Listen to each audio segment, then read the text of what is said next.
ಇಂದೇ ಡೌನ್ಲೋಡ್ ಮಾಡಿ ಮತ್ತು ನಿಮ್ಮ ನೆಚ್ಚಿನ ಶೋಗಳನ್ನು ಆನಂದಿಸಿ.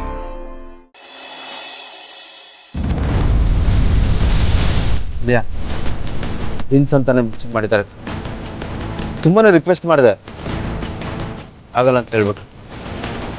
ಅದಕ್ಕೆಯಿಂದ ಹೆಂಗೋ ವಿಷಯನ ಮುಚ್ಚಿಡೋದು. ಇಲ್ಲ ಕಣ, ನನ್ನ ಮನ್ಸಿಗೆ ಯಾಕೋ ತುಂಬಾನೇ ಹಿಂಸೆ ಆಗ್ತಾ ಇದೆ.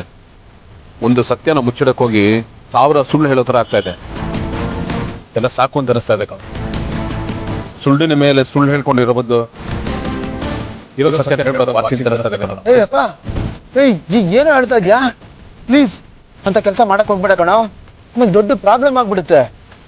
ಅದಕ್ಕೆ ಪರಿಸ್ಥಿತಿ ಎಷ್ಟು ಸೂಕ್ಷ್ಮ ಇದೆ ಅಂತ ನಿನಗೆ ಗೊತ್ತು ತಾನೆ. ಇಂಥ ಟೈಮಲ್ಲಿ ಶಾಕಿಂಗ್ ವಿಷಯ ಹೇಳ್ಬಾರ್ದು ಕಣ. ಸುಮ್ಮನೆ ಬಿಡಪ್ಪ ನೀನು.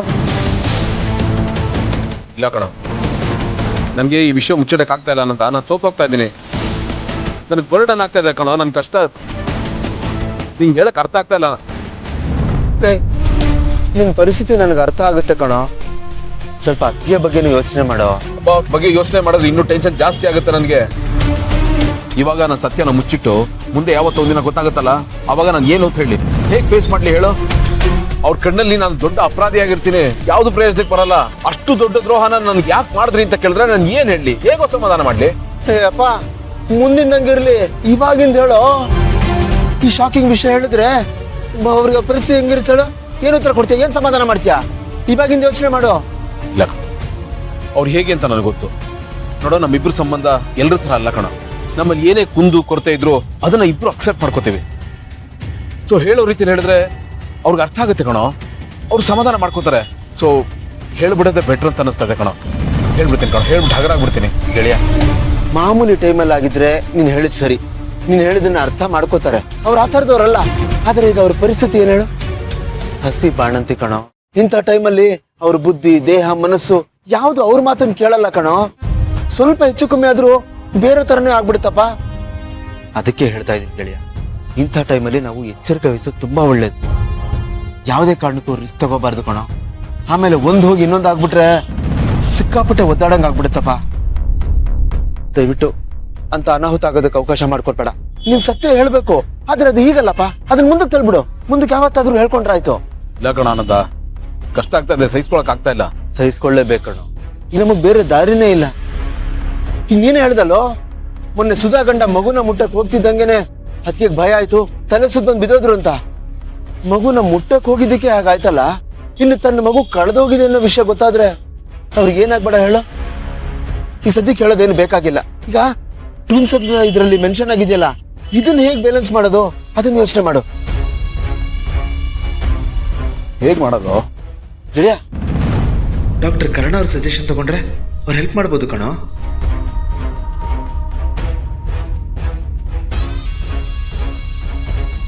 ಚೆನ್ನಾಗಿದ್ದೀನಿ ಅಂತ ಹೇಳಿದ್ರೆ ಸುಳ್ಳು ಹೇಳ್ತಾ ಇದ್ದೀನಿ ಸರ್. ಸರ್, ಒಂದು ಸಮಸ್ಯೆಯಲ್ಲಿ ಸಿಕ್ಕಾಕೊಂಡ್ಬಿಟ್ಟಿದ್ದೀನಿ.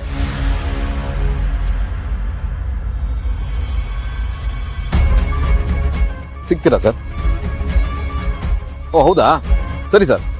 ಭೂಮಿಕಾ ಅದೇ ಹಾಸ್ಪಿಟಲ್ ರೆಗ್ಯುಲರ್ ಚೆಕಪ್ ಮಾಡಿಸ್ತಾ ಇದ್ದಿದ್ದು. ಒಳ್ಳೇದಾಯ್ತು, ನಾನು ಅಲ್ಲಿಗೆ ಬಂದ್ಬಿಡ್ತೀನಿ ಸರ್. Okay, thank you. ಏನಂತ? ಭೂಮಿಕಾ ರೆಗ್ಯುಲರ್ ಚೆಕಪ್ ಮಾಡಿಸ್ತಾ ಇದ್ರಲ್ಲ, ಹಾಸ್ಪಿಟಲ್ ಸಿಗ್ತೀನಿ. ಒಳ್ಳೇದಾಯ್ತಲ್ಲ, ನೋಡಿ.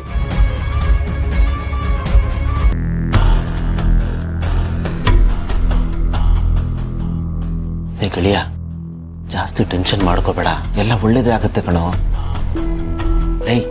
ಡಾಕ್ಟರ್ ಕರ್ಣ ನಮಗೆ ಚೆನ್ನಾಗಿ ಪರಿಚಯ ಇದಾರಲ್ಲ, ರಿಕ್ವೆಸ್ಟ್ ಮಾಡ್ಕೊಂಡ್ರೆ ಮಾಡ್ಕೊಡ್ತಾರೆ ಕಣೋ. ನೋಡಿ ಸರ್, ಈ ಟ್ವಿನ್ಸ್ ಅಂತ ಏನು ಡಾಕ್ಯುಮೆಂಟ್ ಇದೆಯೋ ಅದು ಡಿಲೀಟ್ ಮಾಡ್ಬಿಡಿ, ಒಂದೇ ಮಗು ಅಂತ ಮಾಡ್ಕೊಡಿ ಅಂದ್ರೆ ಮಾಡ್ಕೊಡ್ತಾರೆ. ಆಗುತ್ತೆ ಬಿಡು. ಹಾಗಾಗಲ್ಲ ಕಣೋ. ನಾಳೆ ಕಳೆದೋಗಿರೋ ಮಗು ಸಿಕ್ಕಾಗ ಅವಾಗ ಏನು ಮಾಡ್ತೀಯಾ? ಇನ್ನೊಂದು ರೀಎಂಟ್ರಿ ಮಾಡಿಸ್ತೀಯಾ? ಅಯ್ಯೋ, ಇಲ್ಲಿಗೆಲ್ಲ ಆಗುತ್ತೆ ಕಣೋ. ಅದ್ರ ಬಗ್ಗೆ ಯೋಚನೆ ಮಾಡಲಿ ನಾನು.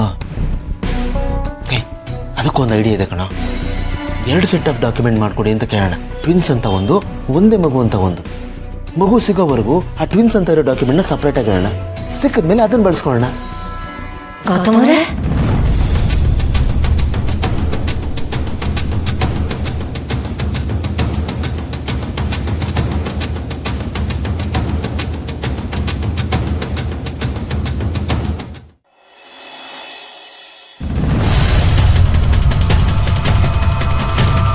ನೀವೇನಿಲ್ಲಿ?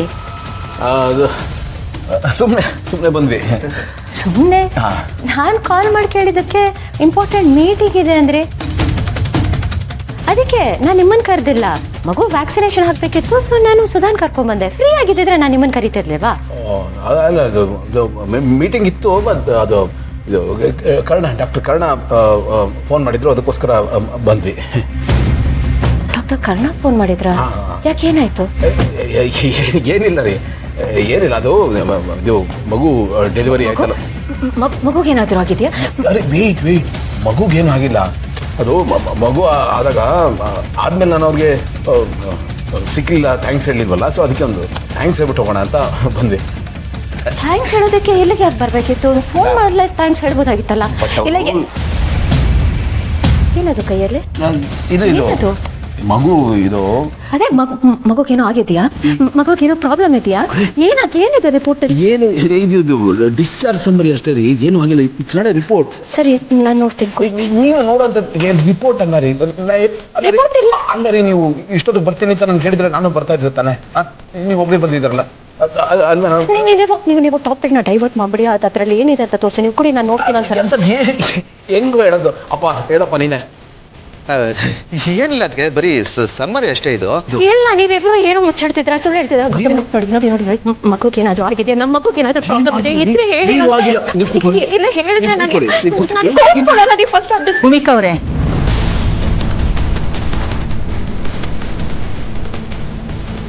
ಮಗು ಅಳ್ತಾ ಇದೆ, ಫೀಡ್ ಮಾಡಬೇಕು ಅಂತ ಅನ್ಸುತ್ತೆ.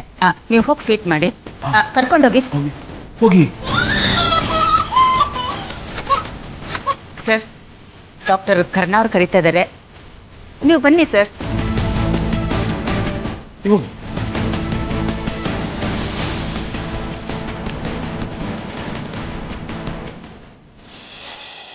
ಕೂತ್ಕೊಳ್ಳಿ. ಡಾಕ್ಟರ್ ಕರ್ಣ ಅವರು?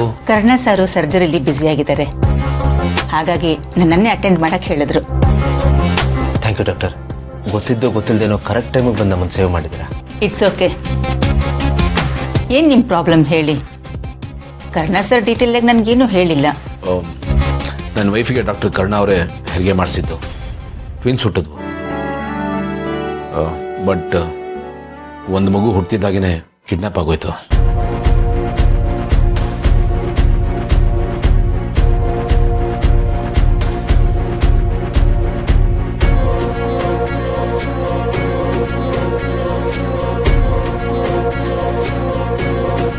ಭೂಮಿಕಾ ಹೊಟ್ಟೆಯಲ್ಲಿ ಇನ್ನೊಂದು ಮಗು ಇದೆಯಂತೆ.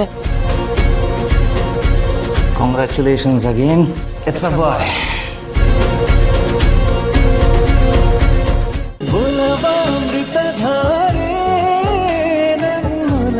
ಅಮೃತಧಾರೆ